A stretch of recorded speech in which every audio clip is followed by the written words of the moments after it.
Sports.com pregame show is live from the Mainstay in Nashville on the edge of downtown and East Nashville, just 2 blocks away from Nissan Stadium, where today the 1-1 Titans host the 0-2 division rival Indianapolis Colts in a game that is massive in week 3 early on in this NFL season, as the Titans have an opportunity to bury the Colts in an 0-3 hole where the Titans can take an early lead. As the Texans lose on Thursday night, the Titans can take sole hold on first place in the AFC South. Carson Wentz will start today, looks like, for the Indianapolis Colts with 2 bad ankles. We have a lot to talk about today in our pregame show presented by NashvillePowersports.com, locally owned and operated and from Williamson County. Go visit NashvillePowersports.com to get that custom golf cart for you and the family, whether it's a 2-seater, 4-seater, 6-seater. They make it street legal. They customize any option right there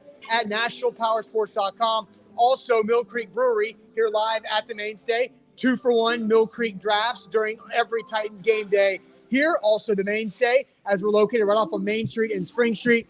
And BetMGM, the king of sports books. The Titans, Zach, are favored by 5 points. Carson Wentz will play, it looks like. What's your initial take overall on Carson Wentz giving it a go with 2 bad ankles? Well, it's a big opportunity. It's a big opportunity for the Titans to take a stranglehold on this division, and it's a big opportunity to get in the head of the Colts and Carson Wentz.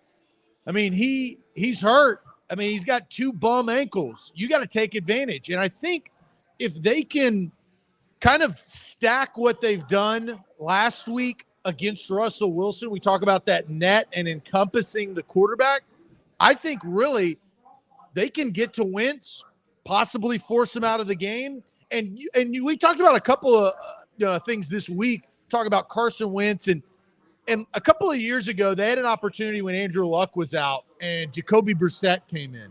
Yeah, that was a good opportunity. They were unable to take advantage of that. Yeah, it was right after Andrew Luck retired. Jacoby Brissett was the starter. It was a week 2 game. The Titans were honoring McNair and Eddie George. The field caught on fire before the game, and it wasn't any better when the game started. This is a different Titans offense now with Ryan Tannehill as the quarterback, but the Titans are also honoring a group of former Houston Oilers. So there is some opportunity to spoil a good day for the Titans from the Colts side of things. And it starts with the front 4. I've been impressed with Bud Dupree, even coming off of his ACL early this season. Harold Landry, that bend will get him to the quarterback eventually. And obviously Jeffrey Simmons and Autry, they've been a force up the middle. They've got to control the running game and force Carson Wentz to use his legs when he doesn't want to use his legs or can't use his legs. Yeah, it's very interesting to me as I've watched some pregame video coming out from several media members of Carson Wentz trying to get warmed up, get ready to go out there for this game. You're thinking 2 bad ankles. I said earlier in the week that I felt like it would be not exactly doing what's best for the player to put a quarterback back there who can't move around with 2 bad ankles, but it looks like he's moving around enough.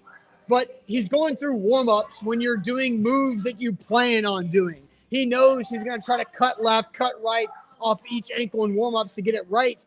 But what happens that first time when he's not expecting pressure from one side and has to have that sudden movement on a weak ankle? That's when something is more likely to get disturbed. And maybe if you can early on, we're not talking Bounty Gate with Greg Williams, but if you can early on get Carson Wentz to have that sudden movement with his ankle to see how it reacts at that point, to see how he can move around the pocket, because if not, he's a sitting duck.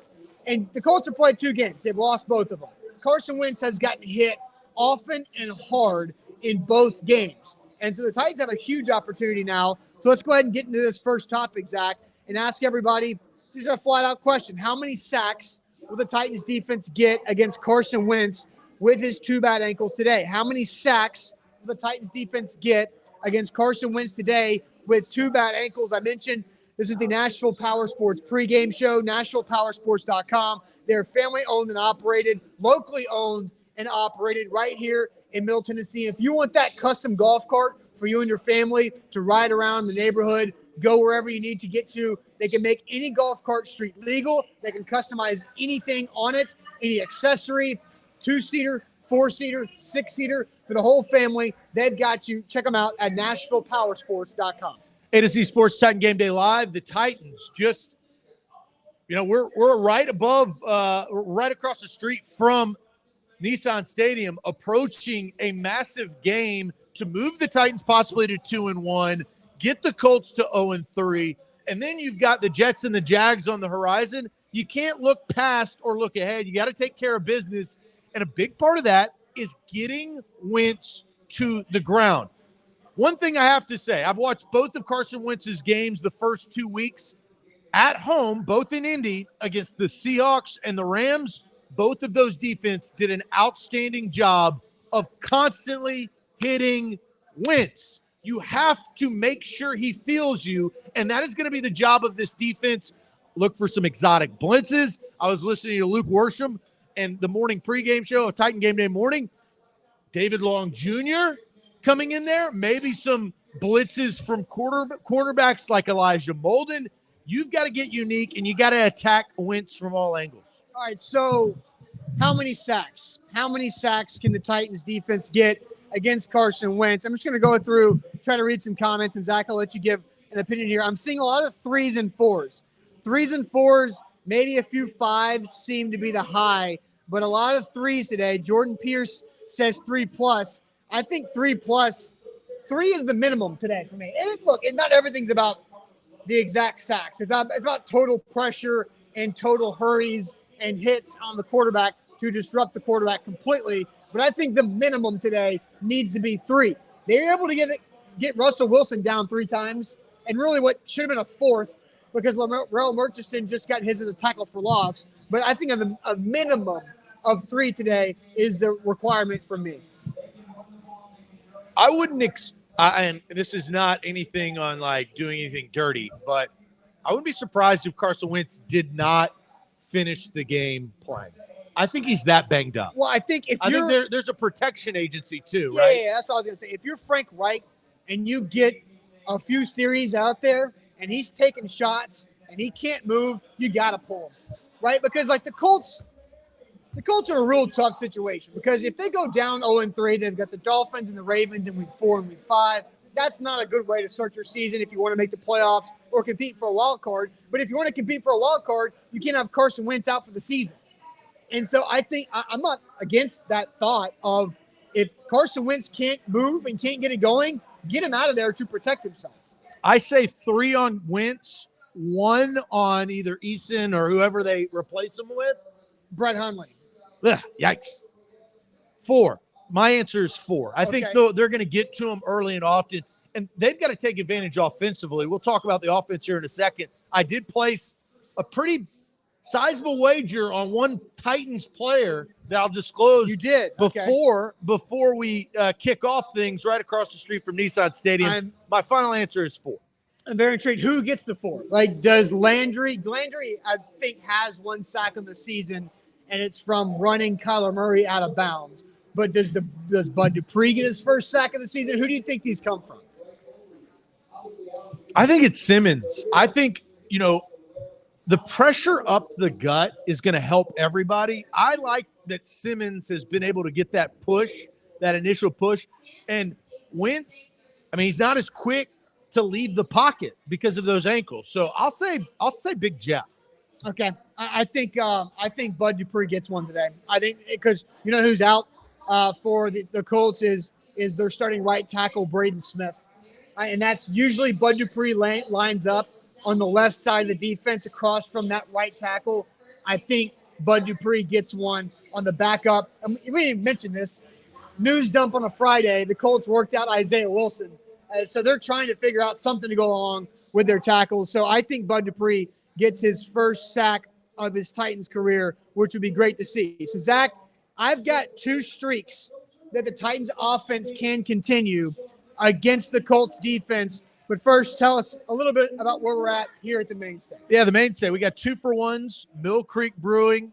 They're hooking it up today and every game day. We are at room for a game. So games for the because it's right across the street from Nissan Stadium. If you're watching inside the stadium, walk across the street after the game. We've got a post-game show We've got a halftime show. Live notifications are on. We got Titans fans in here. I saw a few Colts, earlier. They may be disappointed after this game because, as you said, Titans 5.5 point favorite going into this game. They could take advantage, but you can take advantage of the 2-for-1 special from Mill Creek Brewing right here at the Mainstay after the game and all day on game day. All right, so I've got two stats that the Colts defense has allowed so far this season, and one of them has to do with King Derrick Henry. So I'm very curious to see which of these two streaks you think is more likely to continue today. So the Colts defense has allowed for a 100-yard receiver in each of the two games this season. Cooper Kupp and Tyler Lockett have both gone over 100 yards against this Colts defense. And in Derrick Henry's last three games against the Colts, he's averaging 143 yards rushing a game. So Derrick Henry's ripped off 3 straight 100-yard games against the Colts, and the Colts defense have allowed a 100-yard receiver in each of the first two games this season. I think both of those things could happen today because both happened last week in Seattle for the Titans offense with Julio Jones and Derrick Henry combining for over 300 yards in receiving and rushing together. What do you think about this? So I'll say it again. Cooper Kupp, Tyler Lockett have each gone over 100 against the Colts defense this season, and Derrick Henry has averaged 143 per game in his last 3 games against the Colts. I expect, and just to kind of preview my prediction, I don't think Derrick Henry will be running the ball a whole lot in the fourth quarter. I expect the Titans to take care of business, and it goes into my bet. I think A.J. Brown is going to have a massive day today. I have 2 bets on him. One is a little bit more of a reach, okay, but one I'm confident. My big bet is A.J. Brown over 71.5 yards receiving. I'll take that every day on Sunday. I think he's going to get to 100. I think that's going to be confirmed. And then my other little side bet, I got $10 to win. I believe it's 700 or 70 or 80. It's plus 700, plus 800. Multiple touchdowns today for A.J. Brown. I think a guy like him, you can't keep down long. It's like Cooper Kupp, as you mentioned, and Tyler Lockett. Lockett did it last week against the Titans because that big play. I expect A.J. Brown to have a massive game today. I do expect, just like Julio bounced back in week 2 from a bad week 1, I do expect A.J. Brown to bounce back from a bad week 2 with a big week 3. So the over-under 71.5? That's what I got a few days ago. Okay. Yeah, Paul, that's a good $10 bet. I got a $10 free bet in my BetMGM account right now. I might just ride with you. That's what I did. That was my free bet. I'm pretty smart with my free bets. Yeah. I'm going to make money off of my free bets. So, Michael says, what if Henry does both? If Henry does both, that'd be the first 100-yard receiving game of his career, I believe. I don't expect that. But do you think both happen? Do you think both a 100-yard receiver and Derrick Henry goes for 100 against the Colts happen? If it happens, I think the Titans win this game. I think I could see Henry going over 100. I don't think he goes over 140. Yeah, because that's what you're saying. Because he's that's averaged the stat. He's averaged 143 in his last 3 against the Colts. And so it's not about 100. It's about 143. Well, let's think about it, because in the Thursday night game last season that the Titans lost to the Colts, Derrick Henry only got 103 on 19 carries, which was a really good day for Derrick Henry. But in a losing effort was at 103 to bring that down to 143 average. But I think both of them happen today. I think Derrick Henry has about the 120 range. And I think A.J. Brown has a big day. I think A.J. Brown goes for 7 catches for about 108 and finds his way into the end zone.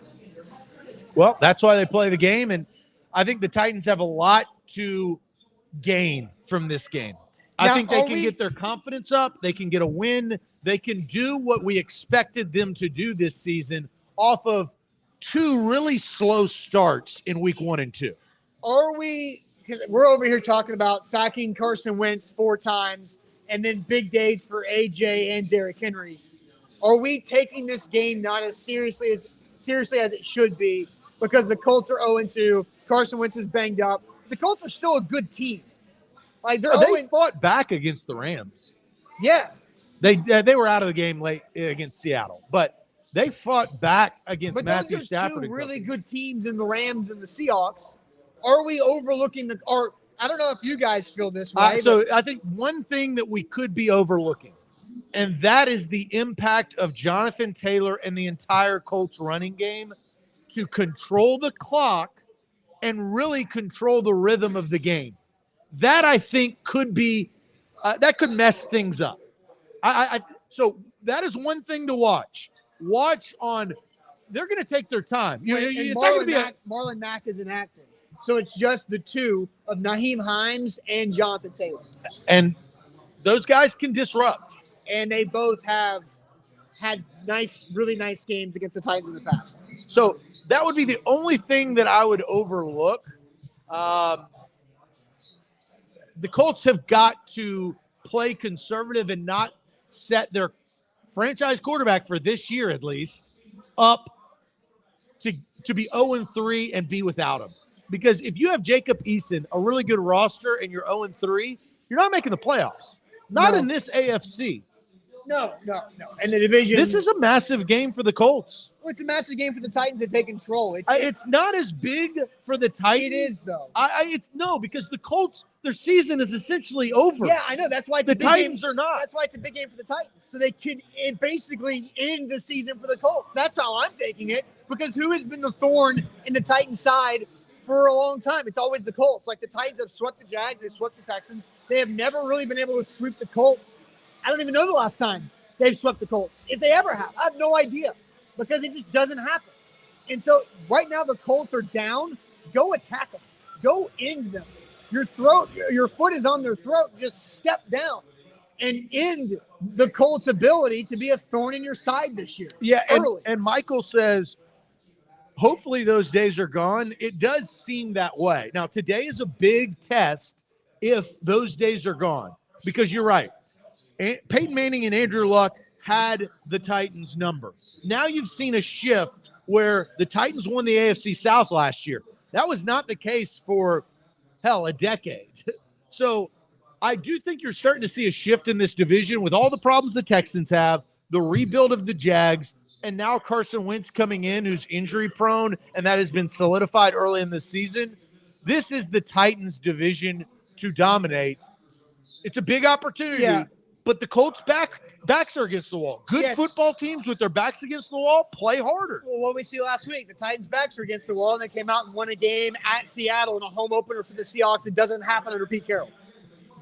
Yeah, that's what King Nat says. The Colts are desperate. Mikey says it's a massive game for the Titans. This starts the easiest 3-game run of the schedule. You got to win the next 3, in Mikey's opinion, and I agree. And I guess the Titans did sweep the Colts in 2018. I mean, I don't recall, but I don't know. But I don't recall this. The years get confused. Or 2017 is the last time they swept the Colts. All right, let's talk about a side topic before we get to our predictions. We're about 10 minutes away from kickoff. Taylor Lewan.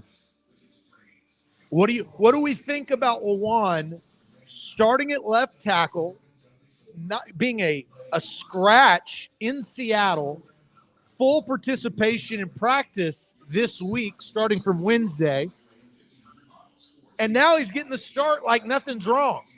Well, Mike Vrabel said that he expects him to play and to be ready to play, and he should. Like, it's such a confusing. That's Vrabel kind of telling us that he wants Lewan to step up and get it out of his head. I mean, that's what I read from it. Is that fair for me to read from that? I don't know. I mean, it's so confusing on how you can go from a last-minute inactive to doing something pregame to not playing to being a full participant 3 days in a row. It doesn't make much sense. So what do you expect from Lewan? Like, can Lewan be back and play well? Like, we don't need to see Lewan today back at a Pro Bowl level. You don't just go from how bad he was in week 1 to a Pro Bowl level in 2 weeks. But do we expect Lewan to play well and to get back into it? Well, I think if the Colts were smart defensively, they attack Lewan. They bring 2 guys to his side and really test him, right? That's defensive That's the old Greg Williams philosophy, right? You kill the head, the body will die. It wants to take advantage, just like the Titans want to take advantage of Carson Wentz's ailing body. I think that the Colts are going to attack Lewan early on that side just to see what he has. You have to. And Lewan's got to be prepared for that. Right. And so that brings me to this is like, if you're thinking about attacking Lewan on the left side, how does that affect Todd Downing's play calling? Because me and you, we had a conversation, a debate this past week about what the Titans game plan should be like offensively out of the gates, because they've been so heavily run, pass, 3 and outs in the first quarter in both of these games, and against the Cardinals and the Seahawks. The reason why they've gotten off to a slow offensive start, run, pass, punt has been, and it's been like negative or no gain on that first down run. And with Lewan being there and the Colts maybe licking their chops against him, do you see some type of play action or just a straight up pass, drop back pass from Ryan Tannehill on first down? That's what I want to see. I want to see the Titans come out and not hand the ball off to Henry on the first play. Like, you can get to that, and you should still get Derrick Henry 20-plus carries, but I want to see Todd Downing to throw the ball on first down in the first quarter to break up his routine of predictability. I don't know what down it's going to be, but I wouldn't be surprised if they take a deep shot and try to get up early. They need that. They need a deep ball to Julio Jones like they got in Seattle, or a deep ball to A.J. Brown. Or hell, Chester Rogers has been kind of impressive. Well, and Josh Reynolds is inactive again. So the only thing Josh Reynolds has done for the Titans so far through 3 weeks is have a false start on a motion. And so he's not doing off to a great start on a contract earning season on a 1-year deal. But I mean, I do think the Titans need to come out throwing the football. And I don't know if it's a deep shot or not, but Ryan Tannehill was really accurate on first down last week in Seattle. He completed 11 of 15 passes, and all 4 incompletions were 4 A.J. Brown drops. So, I mean, Ryan Tannehill could have been 15 out of 15 on first down passing, averaging well over 10 yards of completion. And that just gives you another first down. Like, if you complete a first down pass for another first down, I'm okay with running Derrick Henry in the next 1st and 10. But just do something different on that initial 1st and 10 to start out a drive. They got to get the lead. They can't play from behind. They can't keep playing from behind, because you're going to lose more times than you win. This is a big opportunity to get ahead early. All right, it is prediction time here on the show. Prediction time. What is your prediction? The Titans are 5-point favorites at the Colts. So as everybody's predictions are rolling in, Zach, tell them about BetMGM. BetMGM is where you need to go to place your bets. BetMGM, download the app today, Android, iPhone, and that promo code, ATOZ Sports. ATOZ Sports is the promo code. They're hooking you up with great deals for new users. Austin and I both bet on BetMGM. Win some money today. So, Zach, you already mentioned your prop for A.J. Brown was over 71.5 yards on the BetMGM app. You've already taken A.J. Brown with multiple touchdowns on the BetMGM app, plus 700 or more. So I am on and have been on the Titans -5 since I want to say Tuesday, because Alan Bell and Brian Edwards of the A to Z Sports Pick Show on Tuesday mentioned how much they like Titans -5 with the unknown about Carson Wentz. I still like Titans -5. I'm on it. I'm going to ride that bet today. I think the Titans win this game. 31-23, the Titans over the Colts. Really close to my prediction. 31-20. I think it's a blowout. I mean, and 11 points in the NFL is a blowout. It is, right? Yeah. And I think 31-23 probably isn't as close as it even sounds. I think it's more of a backdoor to 23. Plus, you see Danico Autry on the screen. Revenge game. Old team. We didn't mention him. We didn't really mention him when we were talking about sacking Carson Wentz. I would really think that Danico Autry would love to sack the Colts quarterback, get up and stare down that sideline, maybe look up and see where the GM sits. Where's Chris Ballard? Find him up there in the suites and stare him down for letting him walk. And I expect that too. So I think a big day. So I'm seeing a lot of Titans predictions. I'm trying to see if I can find. James says Colts 35-28. Kevin says 24-21 Titans. It's going to be a tight game. We got a couple other tight games too, but I think I've only seen one Colts prediction to win the game, and that's from James. We'll see how it goes. But I'm on Titans -5. We'll see you here right here at halftime for our halftime show presented by the Mainstay, NashvillePowersports.com, BetMGM, and Mill Creek Brewing. 2-for-1 Mill Creek drafts here at the Mainstay every game day throughout the Titan season. So we'll see you at halftime. Enjoy the first half. We'll see you right here.